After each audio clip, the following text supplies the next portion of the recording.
going to cross now to the international security expert, Henry Bolton.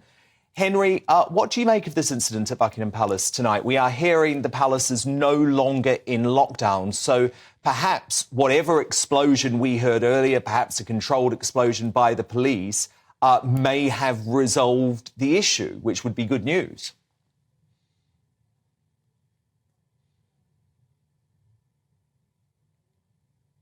Lift a lockdown or remove a cordon whilst there is any possibility whatsoever of an ongoing situation, an ongoing threat.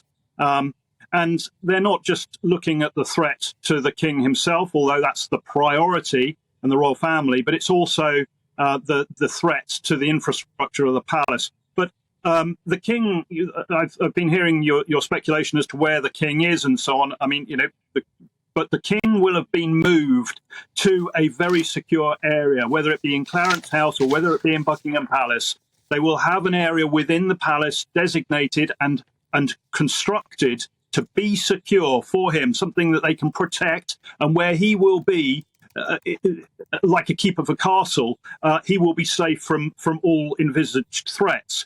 And at the same time, if they were to move him, then it would indicate that they felt that even that wasn't sufficient. Because when you move the principal, the person you're protecting, then you don't control the environment through which that person then has to move. You may be able to secure the immediate person and possibly the vehicle he's travelling in, but the environment that vehicle is travelling through, of course, you can't fully control. So you're increasing the risk to the principal. So it's very unlikely that they would move him. And if you saw them move him, then there's something particularly serious going on.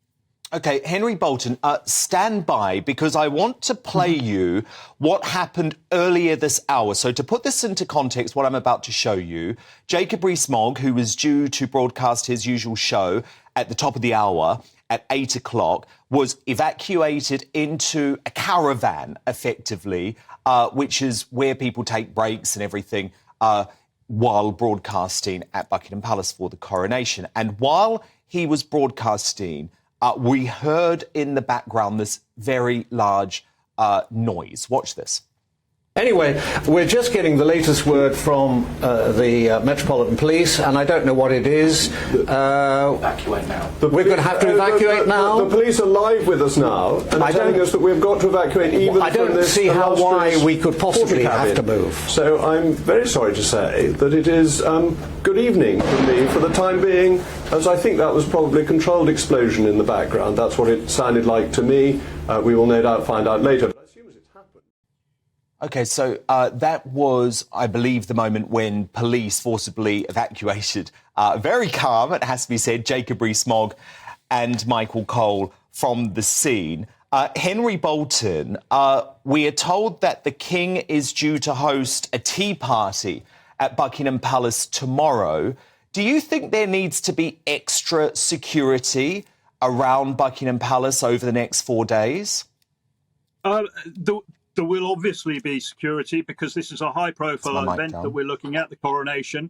It is going to attract all sorts of nutcases. It may be considered by, if you like, organised, more sort of proficient terrorist organisations around the world. All of these threats will be considered by the Metropolitan Police, by the Counter-Terrorism Police and by the Security Service, but in conjunction with all the others. You were talking earlier about the military police being on scene. Well, during these sort of events, it's normal, it's standard practice at the moment for there to be military police liaison working alongside the Metropolitan Police to create a seamless contact, if you like, and communication should the event arise where military support to the civil authority is required, because the military have resources, whether it be bomb disposal or whether it be sort of counter-terrorism or whatever it might be. But the security will be at its highest anyway. What will happen now is that everybody will be burning the midnight oil tonight, trying to assess what has actually happened, who's responsible.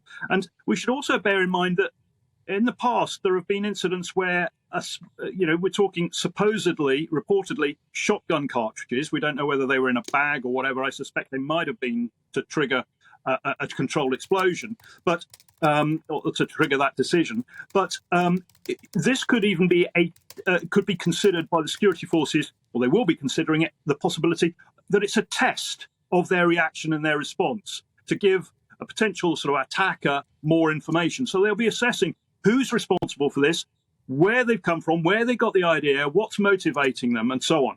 And they will assess then the increased risk, if any, to the king and to anybody else involved in the celebrations and any events around it, including the Tea Party.